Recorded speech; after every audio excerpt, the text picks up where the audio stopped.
Assalamu alaikum wa rahmatullahi wa barakatuh. Welcome to another episode, which is linked to the previous two episodes about the Shia being themselves, in fact, the Takfiris.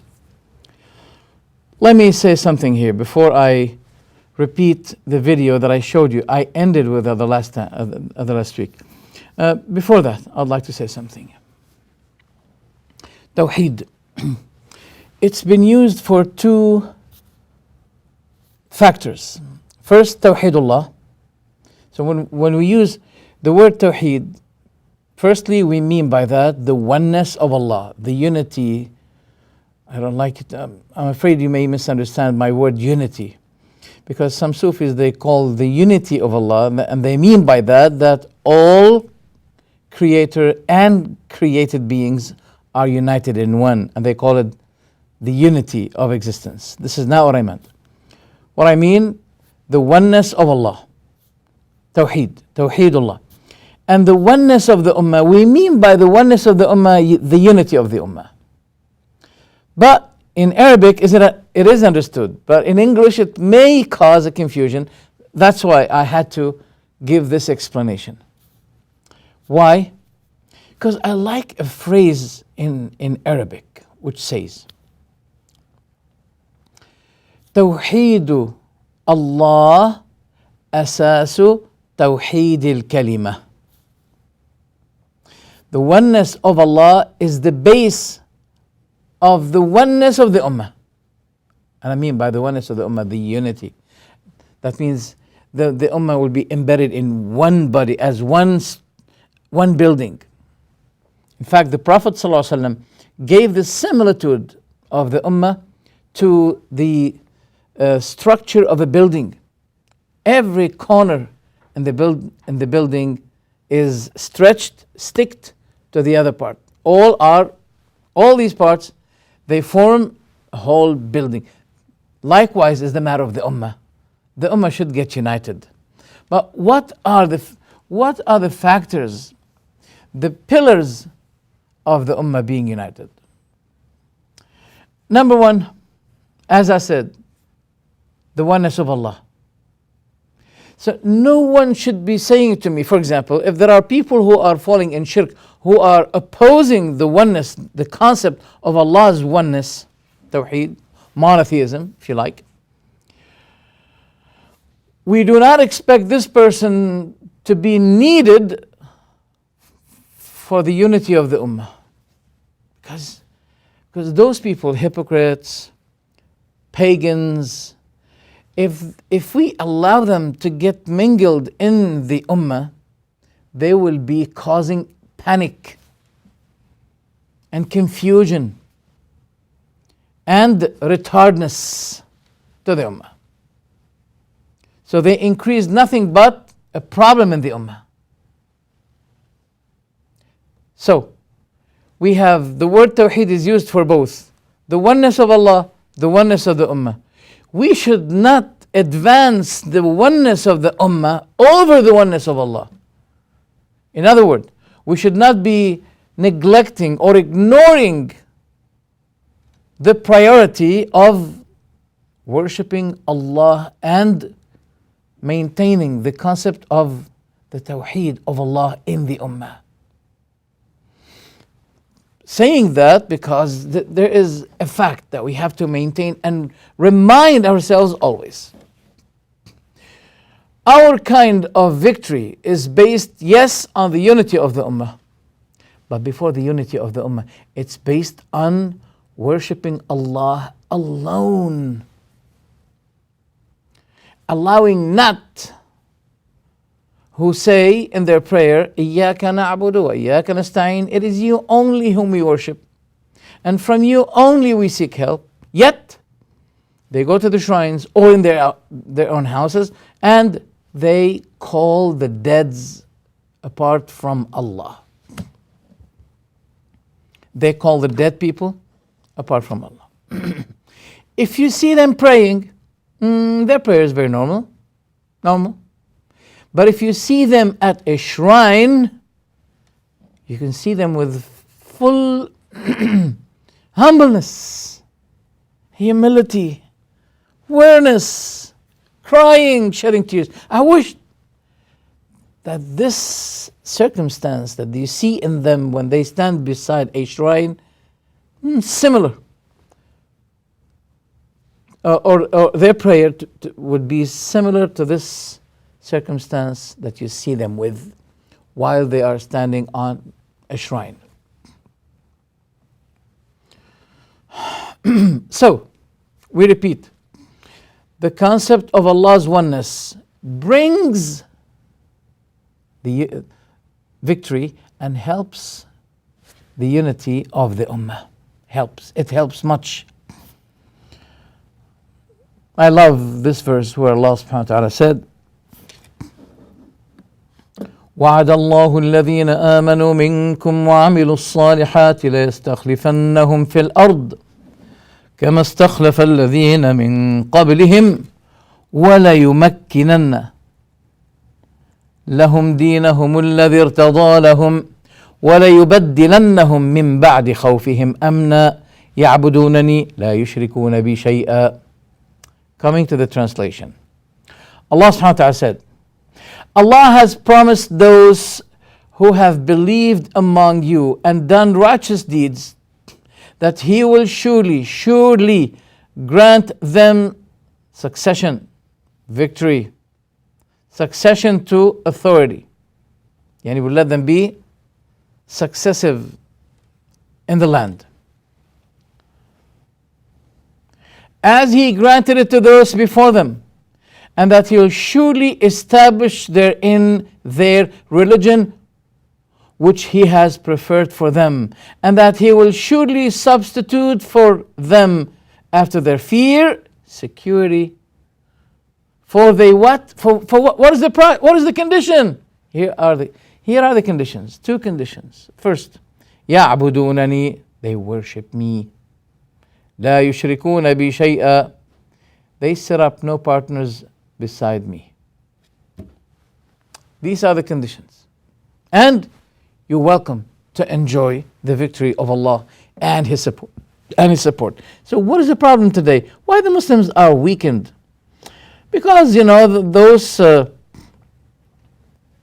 those who disagree with us are more than those who agree with us.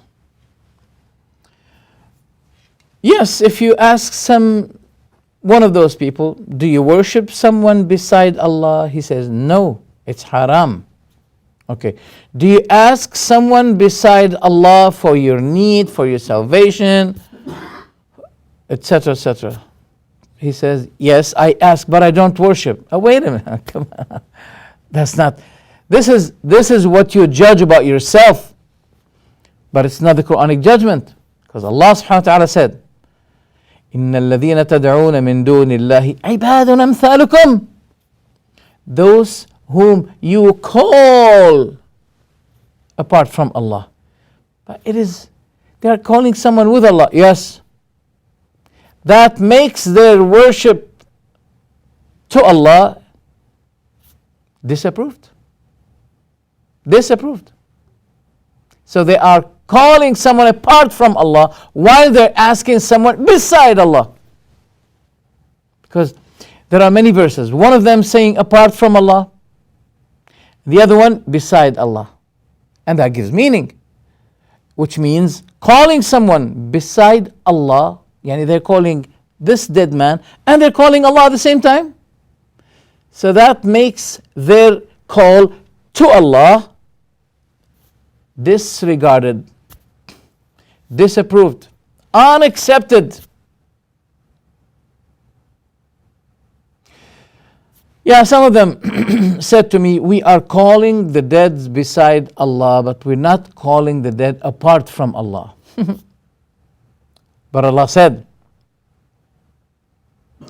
فَلَا تَدْعُوا مَعَ اللَّهِ أَحَدًا, chapter Al-Jinn, verse 18. Do not ask beside Allah anyone. And what about worship? Calling is worship. The evidence. قُلْ إِنِّي نُهِيتُ أَنْ أَعْبُدَ الَّذِينَ تَدْعُونَ مِن دُونِ اللَّهِ. Say, I have prohibited from worshipping those whom you call. Worshipping those whom you call. This is in Surah, I think, Ghafir. Yes, Surah Ghafir. In another verse, Allah subhanahu wa ta'ala says, وَقَالَ رَبُّكُمْ ادْعُونِي أَسْتَجِبْ لَكُمْ. Your Lord said, call me, I will respond you. إِنَّ الَّذِينَ يَسْتَكْبِرُونَ عَنْ عِبَادَتِي. Those who disdain or refuse to worship me, they will enter hell with humility. Look, in the same verse, he's talking about dua and ibadah. Dua, calling Allah, and then ibadah, worship. So there are tens of verses in the Quran that consider the calling is a matter of worship. So when you call the dead beside Allah, you are, in a matter of fact, worshipping someone beside Allah. That is very important.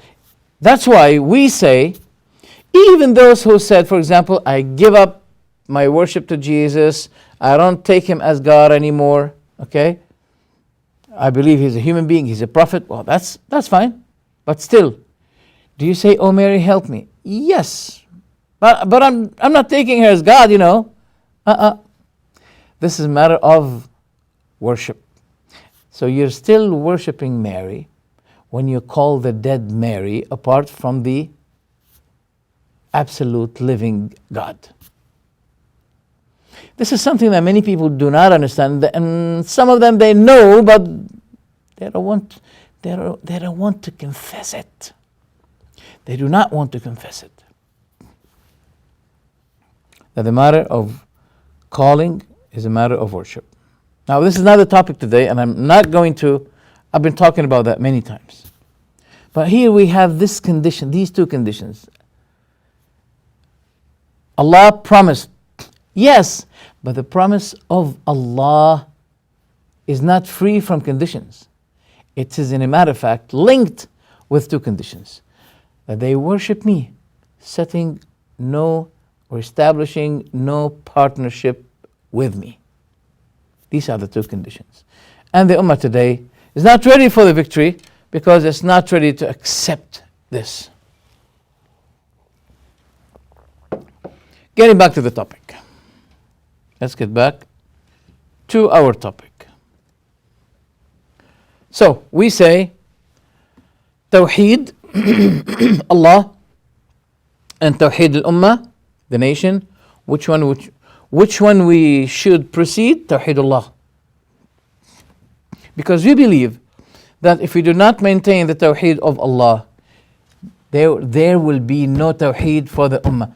Our victory is something different than how other nations, attain victory, achieve victory. Our victory is something different. As long as we maintain the oneness of Allah subhanahu wa ta'ala, resisting, criticizing, annihilating all aspects of shirk, that will bring victory. So, let's translate the word. Tawheedullahi asasu tawheed al-kalima. The oneness of Allah is the pillar, the base of Tawheed al-Kalima, the unity of the Ummah. Because some people may say to me, well, those Shia, they say, La ilaha illallah Muhammadun Rasulullah. Yes, I understand that. And we know that La ilaha illallah is the key of heaven. But every key has teeth. And you should make sure that you have the right key. Not any key can open the gate of Jannah.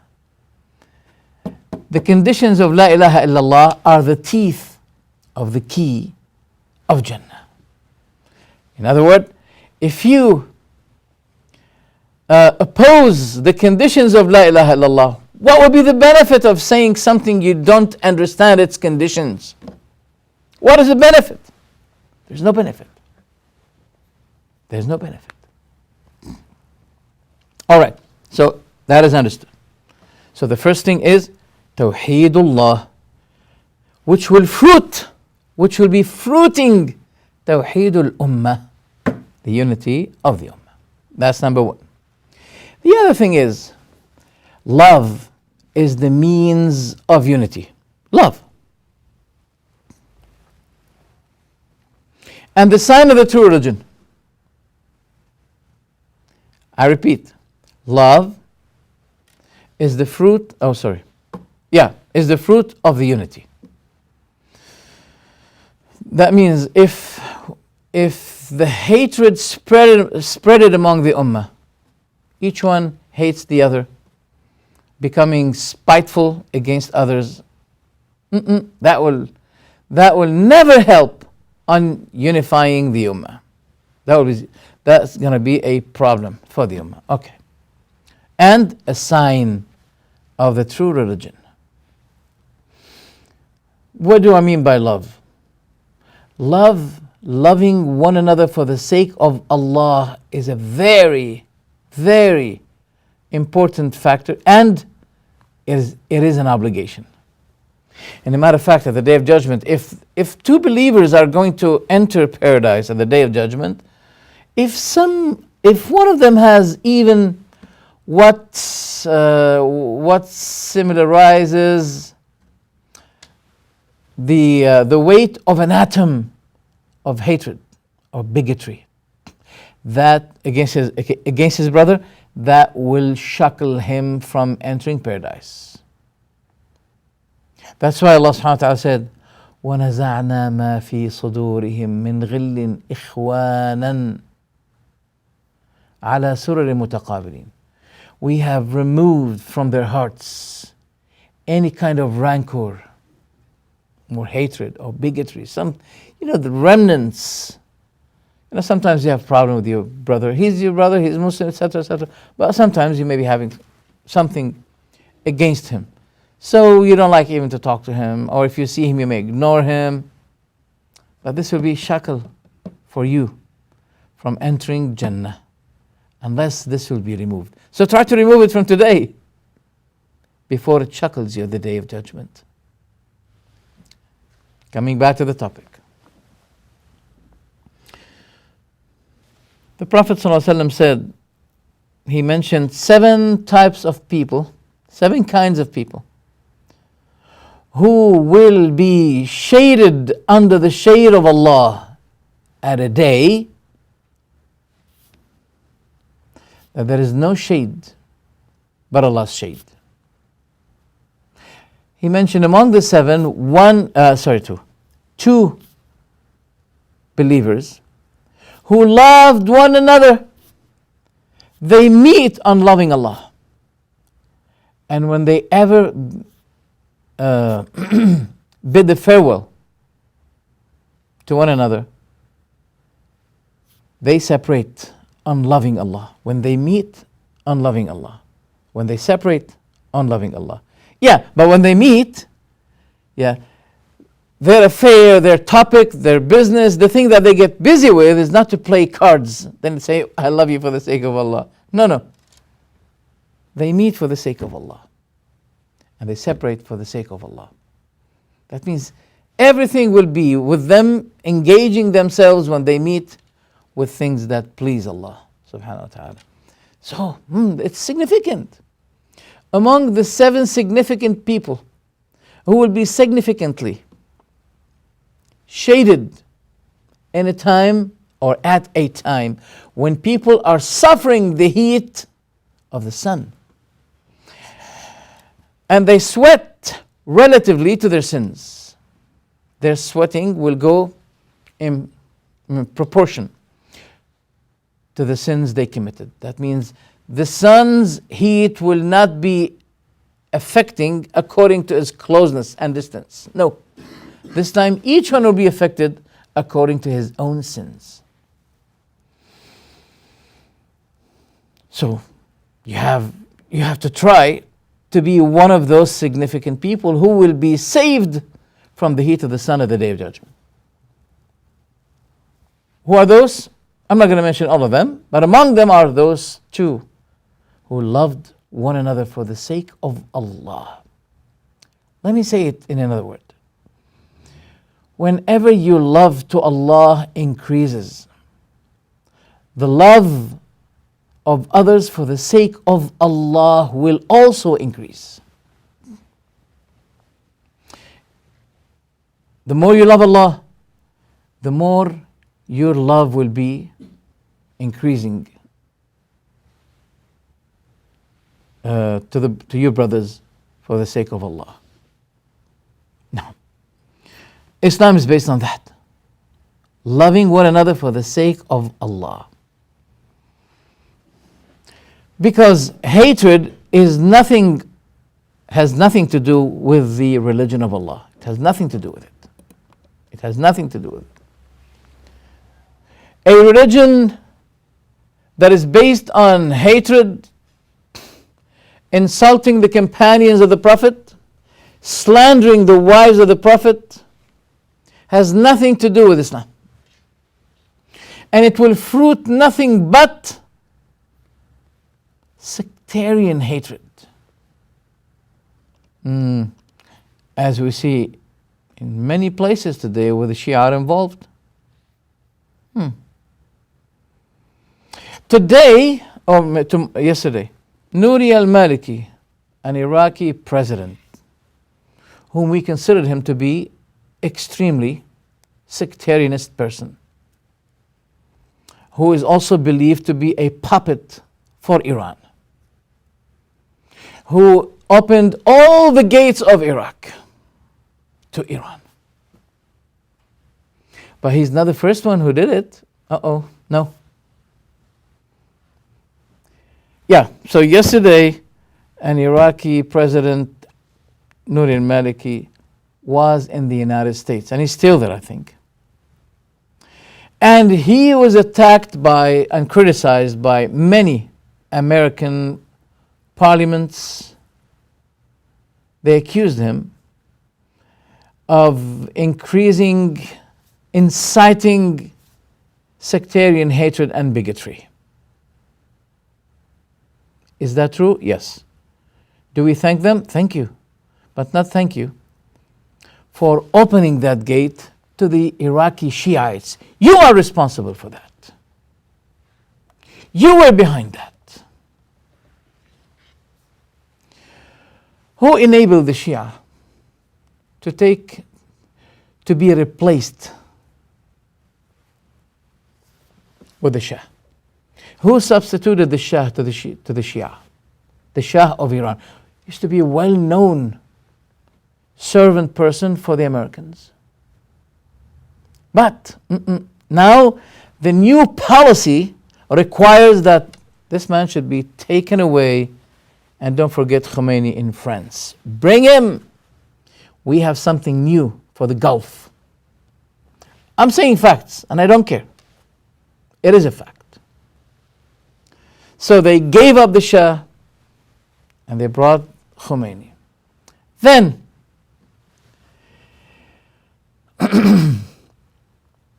they allowed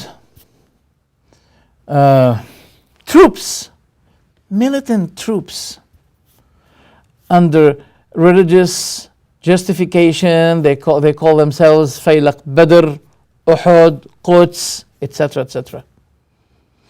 And they used to be exploring these militants under the eye of the Americans in Iraq. While Mujahidi Khalq were not supported by, they should be, I mean, it was expected that America, the enemy, so-called enemy of Iran, was believed to be supporting the poor Mujahidi Khalq.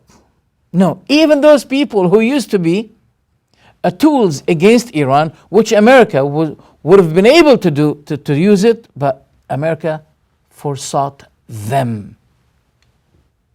And all these militant militia, Shiite sectarian militias, they entered Iraq under the eye of the invader America. And as a result, we should not be only blaming, America, we should not be blaming Nur al-Maliki, we should be blaming you, because you were behind that. It's the same American regime that stabilized Iran in Iraq and also in Lebanon and Syria. All occurrences today prove that the Americans were so happy with the existence, domination of Iran over Iraq, Syria, and Lebanon, the whole area. And their negligence and ignoring the suffer and the panic in Syria prove the fact that I'm telling you today. It proves it. It is the same American regime that keeps silent about the massive war in Syria, who kept silent, and his silent, the American silent, was really wondering. I was astonished. 1,500 children and women, they were killed by chemical weapons, yet, I mean, it doesn't astonish me if the Russians would ignore that. But the Americans, who keep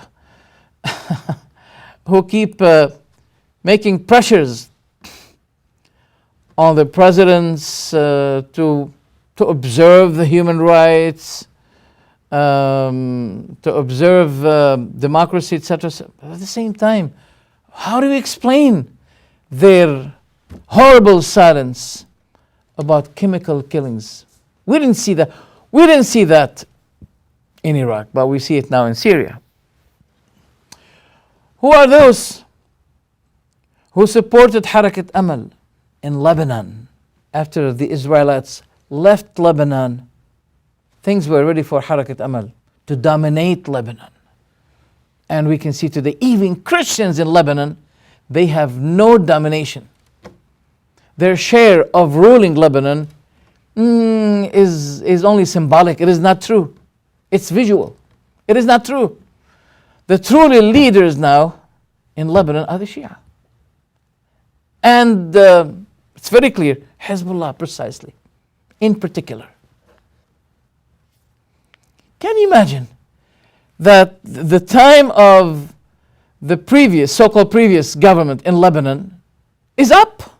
Yet, any attempt to form a new government is failing. Who's behind that? Who's behind this? Now, so from this you can, differentiate between the true religion and the false religion. Oh, by the way, as well, who's conspiring with the Shiite groups in many places, in Yemen, in Bahrain, and we know about the movements of the American embassies in Bahrain, in many countries.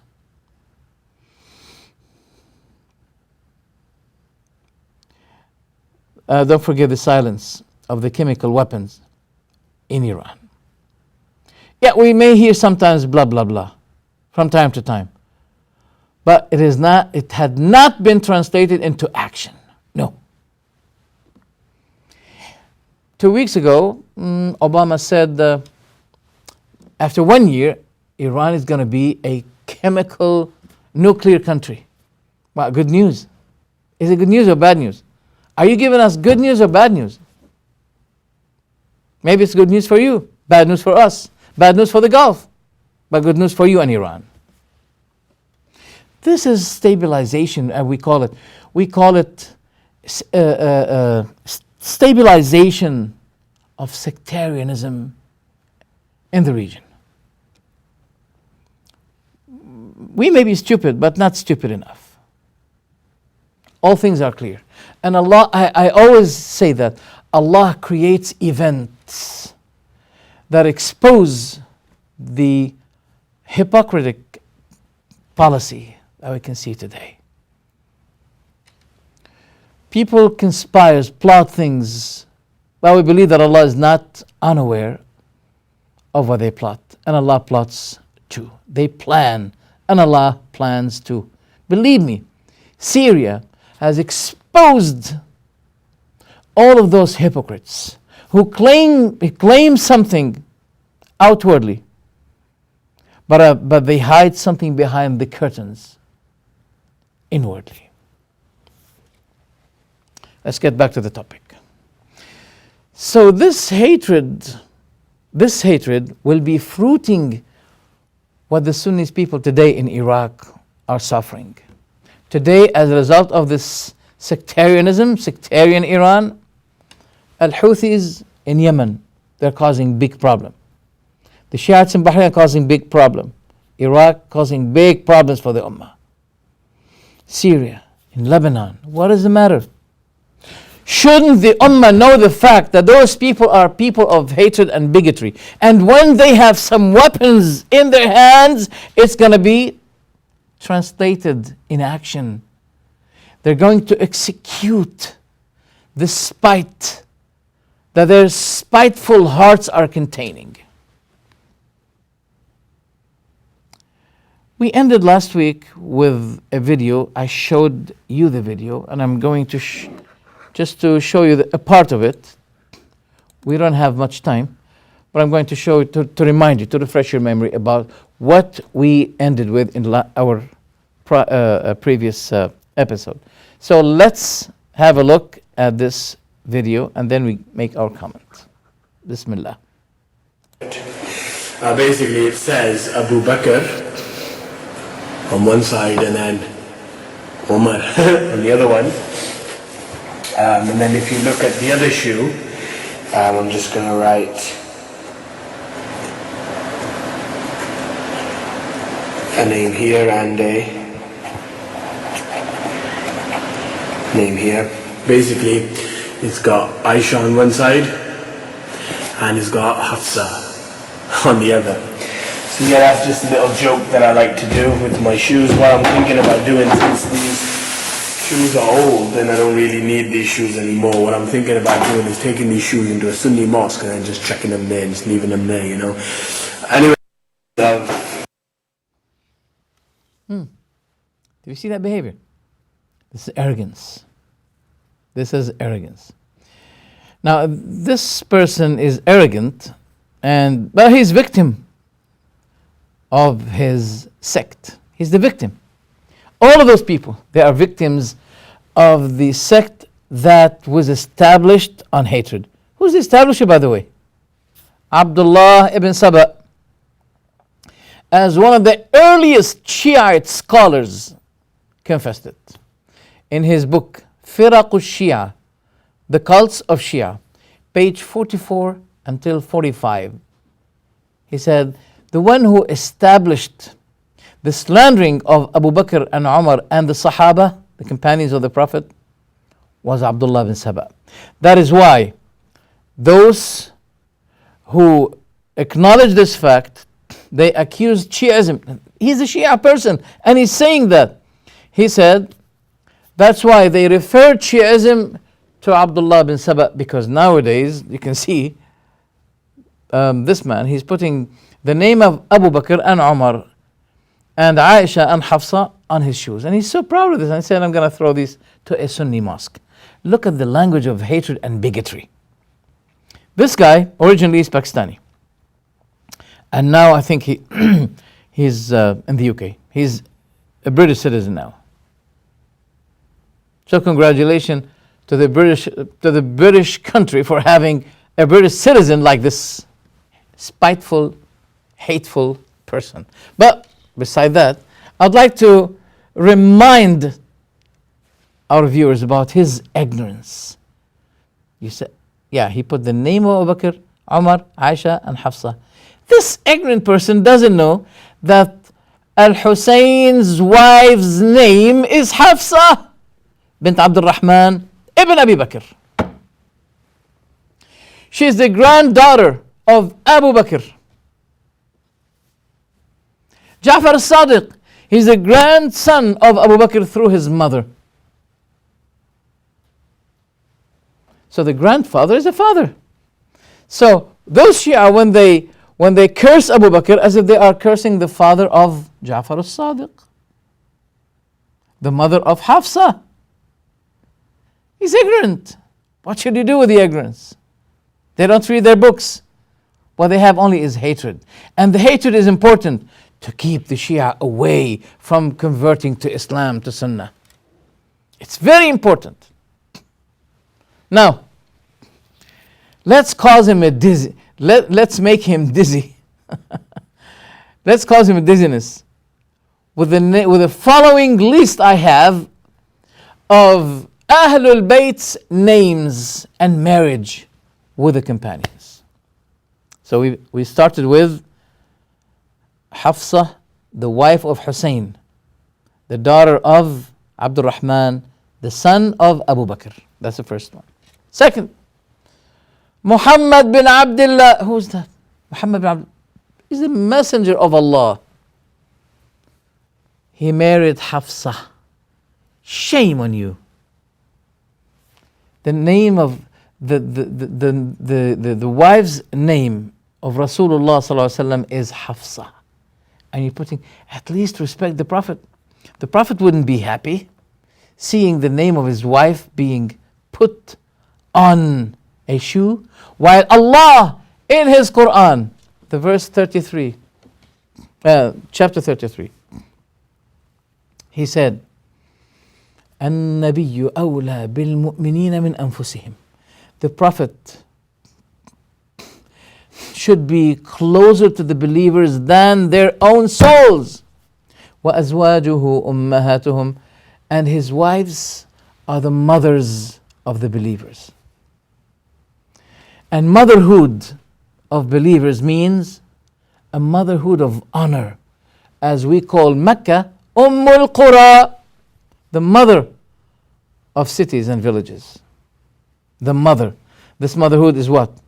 Is a motherhood of honor. We call Al-Fatiha Ummul Kitab, the mother of the book, because it has preference. This is the best chapter in the Quran, Al-Fatiha. So, Hafsa is the wife of the Prophet. Shame on you. How dare you put her name on the shoes? While in the Quran that you claim to be following, Allah ordered you to raise her honor in your perspective. She is the mother of the believers. Didn't Allah know what you know, that she became corrupted as you claim? So this verse was supposed to be abrogated, but Allah did not abrogate it. Allah did not abrogate it. Had Allah known that she deserves this, He would have been giving exception as He gave exception to the wives of Nuh and Lut when they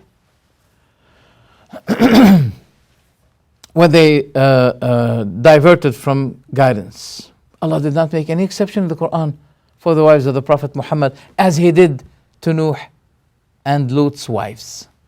So, Hafsa is the wife of the Prophet Muhammad. Aisha is the wife of the Prophet Muhammad. Doesn't she deserve any kind of respect? No matter what you claim that she did this and she did that. At least. I mean, if your father is kafir, you don't come and say to him, you kafir. Right? You say, oh my father, I invite you for faith. I want you to, change your way, etc., etc. He's kafir. but he deserves to be respected. He's your father. And the Prophet ﷺ is the father of the Ummah. And his wives described in the Quran that they are the mothers of the believers. Yet you come and do this. As I'm telling you, it's a religion that is based on hatred and bigotry. Okay. What about the Amawi companion, Uthman ibn Affan? The Prophet ﷺ offered him his daughter, Ruqayya. She died. Then the Prophet ﷺ, after his daughter's death, he granted him also his second daughter as a wife. Ruqayya and Kulthum are the wives of Uthman. The first died, then the second, he married her sister. Who else? Abu Bakr ibn Ali, ibn Abi Talib. You're putting the name of the son of Ali on the shoes. Doesn't he know that his books confess the fact that Ali ibn Abi Talib, the husband of Fatima, the cousin of Rasulullah, he named his son Abu Bakr. He had another son, he called him Umar. Subhanallah. He had another son, he called him Uthman. Abu Bakr, Umar, Uthman. Some of the Shia, they say, what? This is not for Umar ibn al-Khattab. There are many companions whose name was Umar. All right. Is this what you're saying? Come on, call, yalla. Give the name of Umar to your children. You don't, and you won't. You're not going to do that. If this is your justification, go ahead. Prove what you're saying. Name your children Umar. But you won't. I know you. All right, let's continue. We have Abu Bakr ibn Ali, Abu Bakr ibn al-Hasan ibn Ali. My goodness, even Hassan, the son of Ali, he had a son and he named him Abu Bakr. Abu Bakr, who's that? Ali Zayn al-Abidin. Also, we have Abu Bakr Ali ibn Musa al-Kadhim. Ali, his name is Abu Bakr, he's the son of Al-Kadhim. Also, Abdullah bin Ja'far, he had a son, he called Ja'far ibn Abi Talib, yani the brother of Ali. His son Abdullah, he had a son and he named him Abu Bakr. What else? We have Umar ibn Ali ibn Abi Talib. His mother is Habiba al-Taghlibiyya. Umar ibn Ali ibn al-Hussein ibn Ali ibn Umar ibn Abi Talib. These are, all of those names have been collected from a Shia sources, not Sunni sources. Maqatil al-Talibiyyin, as an example, page 537. Umar ibn al-Hasan ibn Ali ibn Abi Talib. Also, Al-Hasan has another son. He called him Umar. Al-Hussein, he had a son. He called him Umar. In Karbala, the Shia cry for Hussein. Oh, they cry. But why don't they cry for the two Umars who were with him and they both died?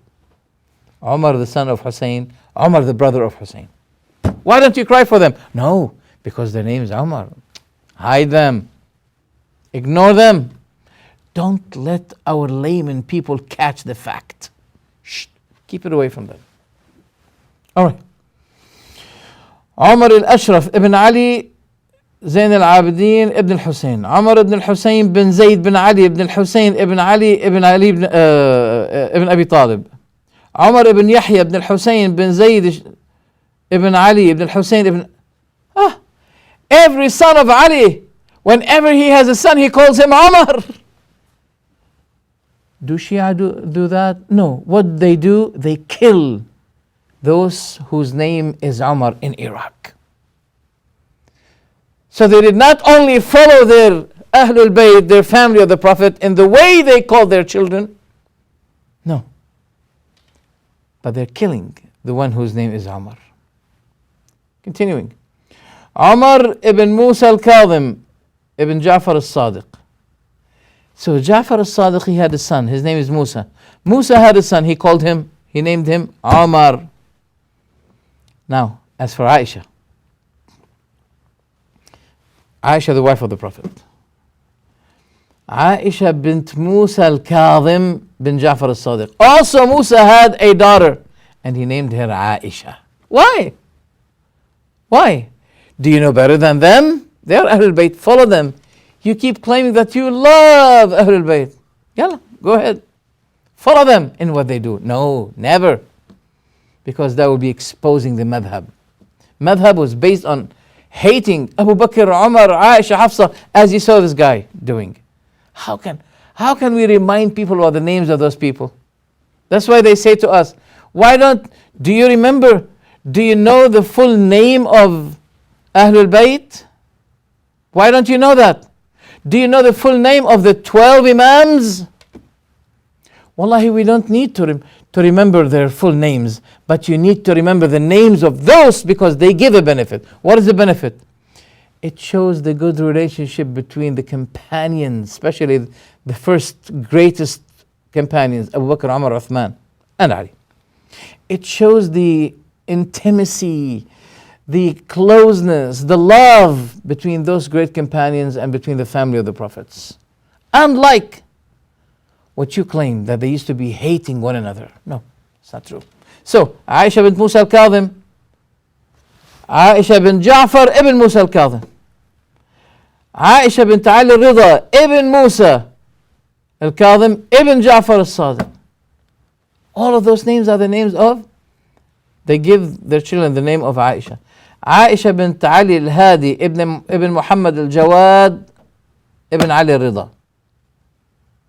These facts are found in the book Al-Irshad for Al-Mufid, page 334. تواريخ النبي والآل تواريخ النبي والآل, page 128.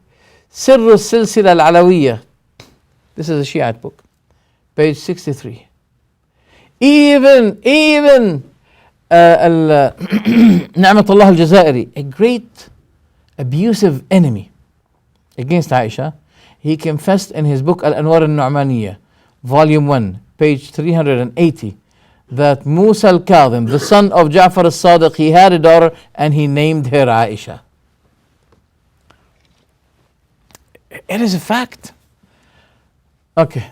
Aban ibn Uthman, the son of Uthman, he married Kulthum, the daughter of Abdullah bin Ja'far al-Tayyar. Marwan ibn Aban ibn Uthman, those are Amawites, they call them Amawites. He married al-Qasim bint al-Hasan ibn Ali. Zayd ibn Umar ibn Uthman bin Affan, he married Sukaynah, the daughter of Hussein. So there is a bond, a lineage, a relationship which the Shia today either they ignore or they are ignorant about it.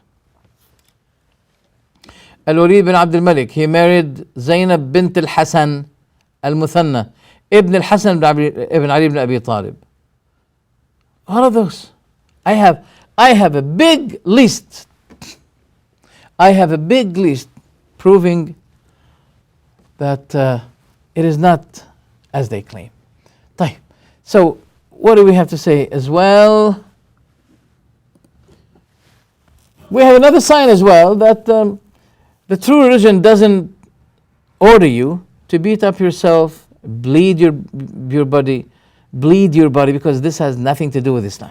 It is not Islamic. How can we accept you as Muslims while if we bring you as Muslims, you disguise you deform our religion. You deform it.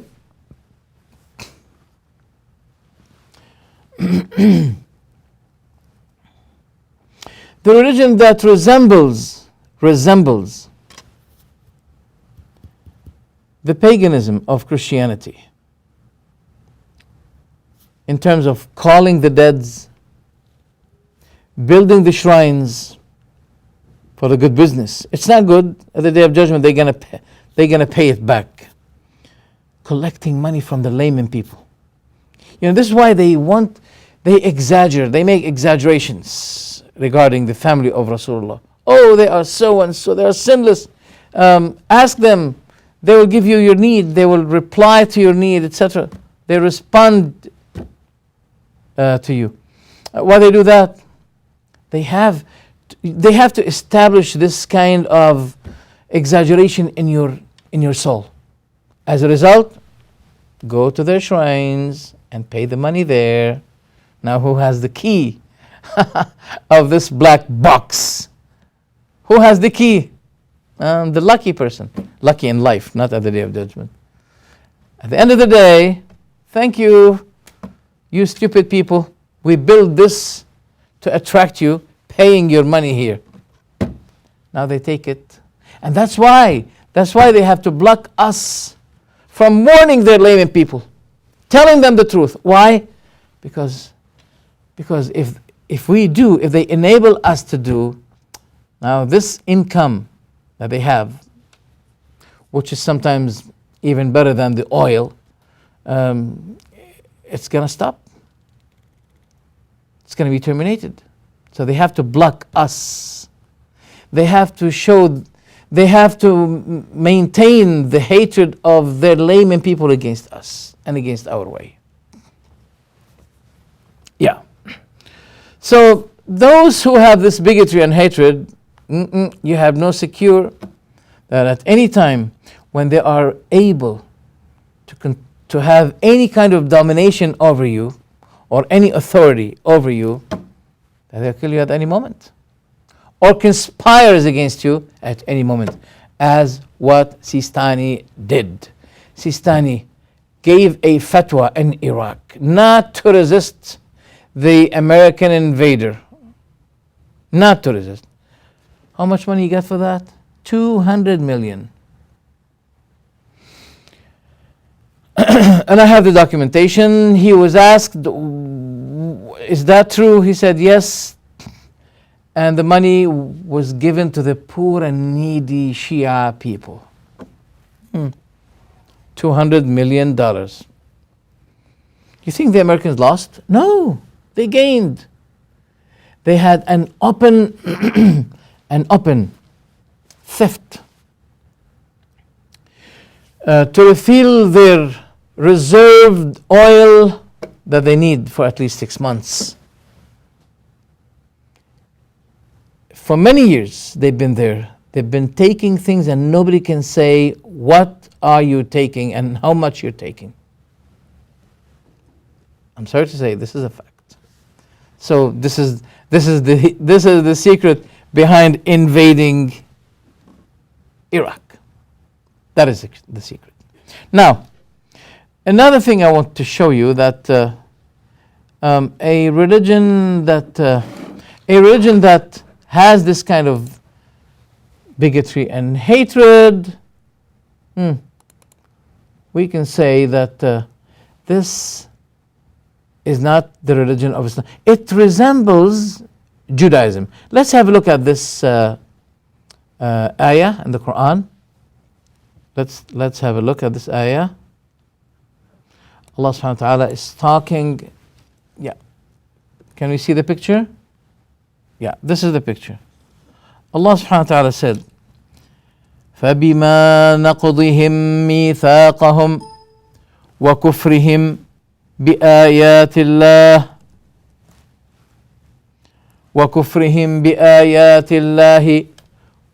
وقتلهم الأنبياء بغير حق وقولهم قلوبنا غلف بل طبع الله عليها بكفرهم فلا يؤمنون إلا قليلا وبكفرهم وقولهم على مريم بهتانا عظيما وقولهم إنا قتلنا المسيح عيسى ابن مريم رسول الله وما قتلوه وما صلبوه ولكن شبه لهم. Let me show you the translation. Let me see. I hope I can show it to you. Let me see if I have it. Bear with me a second. Okay, I'm going to read it. And we cursed them for their breaking of their covenant. Okay, now we can see the picture, inshallah. Yeah, I hope it's all right. And we curse them for their breaking of the covenant and their disbelief in the signs of Allah and their killing of the prophets without right, and they're saying, our hearts are wrapped. Our hearts are wrapped. No, but rather it was Allah who had put the seal on their hearts because of their disbelief. So they believe, not except for a few. And also, furthermore, we curse them for their disbelief and their saying against Mary a great slander. Allahu Akbar. Isn't Islam a religion of love? Look how Islam is maintaining the dignity and the honor of Mary, Maryam. And we curse them for their belief and for their saying against Mary a great slander. And for their saying, indeed we have killed the Messiah, Jesus, the son of Mary, the messenger of Allah. Look how many emphasis they give. Look, they say the Messiah, Jesus, the son of Mary, the messenger of Allah. And no, they did not kill him, no, they crucified him, but another was made to resemble him to them. And indeed, those who differ over them are in doubt about it, etc., etc. So you can see now.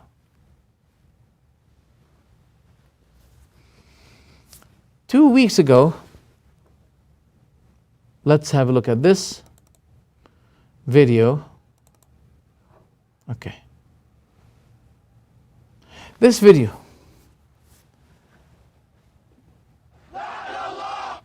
Now, yeah, let's put. Can you hear? Can you put this on, please?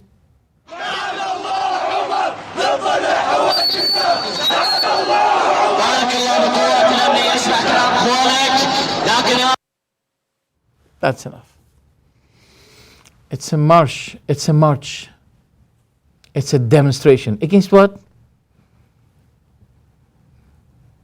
Against Umar. Where? In Al-Azamiyah, in a Sunni area.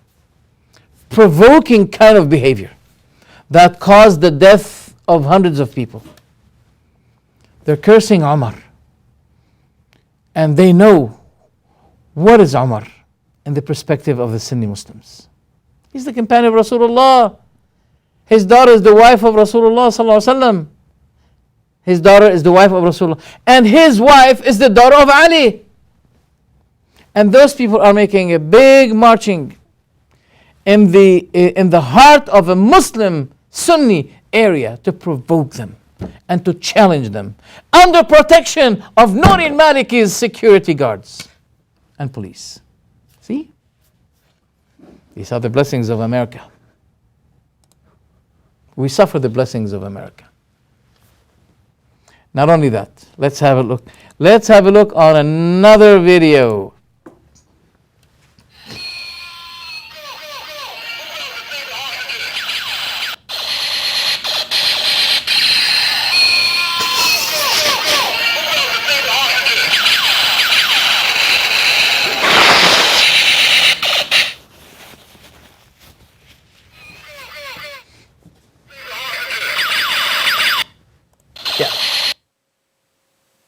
See that? I think you don't understand Arabic. So I have to translate what they say. Now, I'm sure that these kind of toys were manufactured in Hong Kong, in Taiwan, and they were given this voice, this sound, to be included in the gun. What is it? Go, shoot Aisha. Kill her, shoot her. That's why they're growing the hatred.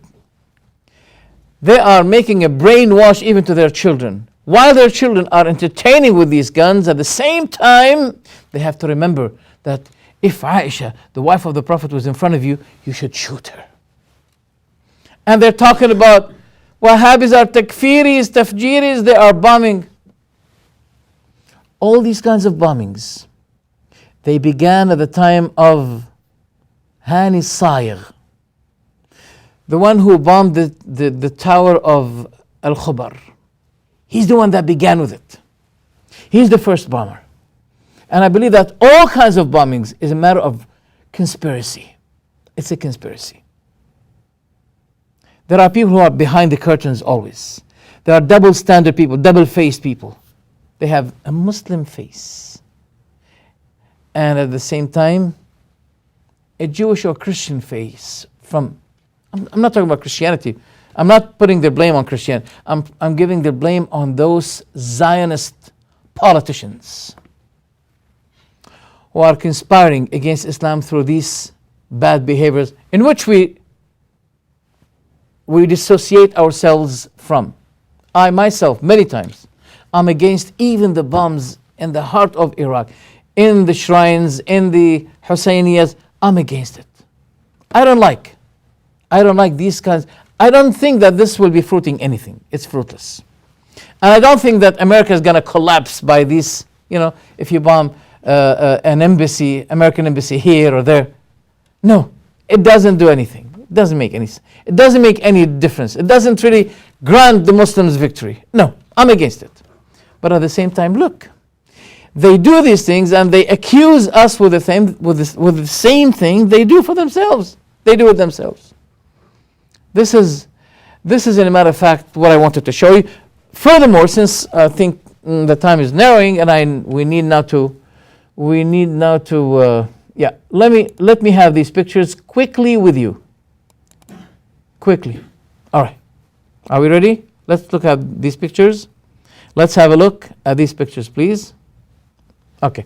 Here we have a book called Al-Mahasin Al-Nafsani. I think we mentioned that before, but just to refresh your memory, here he says that when we use the word nasib, yani enemy of the family of the Prophet, nasibi, he says all the narrations prove that when we use the word nasibi, we use it for the Sunni people. Sunni people. Al-Mahasin Nafsiyya, page 147.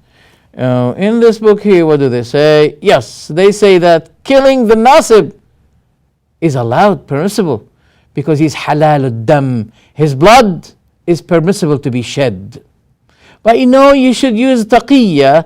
If you can collapse a wall over him by a sudden, or you drown him in a water, and no one will be witnessing what you do, go ahead and do. He said, what about his money?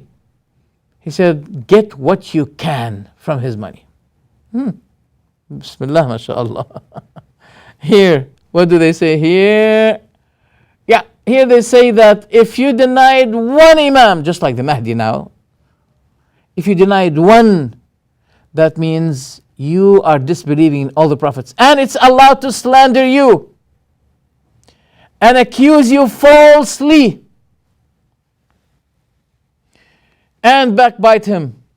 You have no problem in this. You are allowed, because here, look here.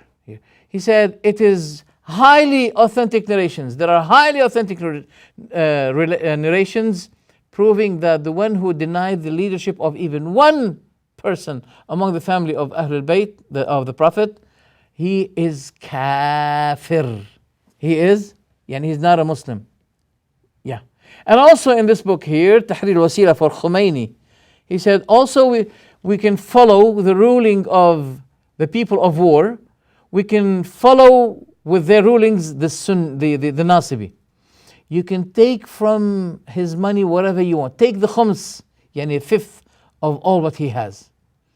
Not only that, but even it is permissible to take all his money. Wherever you find him, in any circumstance you can find him, take his money. Subhanallah. Here they're saying all people are sons of, sorry to say that, they're saying it, not me. They are sons of, etc., sons of fornication, except the Shia. Even the Americans did. All. They did not make any exception. in the most reliable Shiite book, Al-Kafi. In this book, they said all people are, this is the 8th volume, page 285. In this book, they said all people are sons of fornication. I'm going to use a polite word. Okay, here. This is if you have any, if a Sunni person died and you want to perform funeral prayer on him, this is what you have to do. I mean, you're supposed to be giving dua to him, supplicating Allah for his favor. But no, the funeral prayer performed on the Sunni person by a Shiite person should contain this supplication to Allah. Oh Allah, throw 1,000 curses on that servant of yours, gathered but not scattered. Oh Allah, humiliate him among your servants, and let him touch the scorch of fire, and suffer him with the greatest kind of suffering and chastisement, because he is to be an enemy for your awliya, etc., etc., and he used to be hating the family of your Prophet. This is what they say here in the same book, Al-Kafi. Look what they say here. The people of Mecca, they are absolutely, clearly disbelieving in Allah. And the people of Medina, they are even more mean than them. They are worst, ever worst, filthier than them, than the people of Mecca. People of Medina are more filthy than the people of Mecca. They are more filthy 70 times than the people of Mecca. Hatred. This is hatred. Also here they were talking about the Sunnis' martyrdom. He was asked about those who are getting killed in the wars against the disbelievers. He said, woe unto them. They are hastening their death. It's a death in life and death at the day of judgment. Wallahi, there is no one that is ever considered to be martyr except our Shia. Even if they die over their beds. Even if I die, even if the Sunnah died, even if the Shiite person died on his bed, he is Shaheed. Because there is no one ever deserves to be called Shaheed except, oh my God. This is hatred. And I have a lot to show you.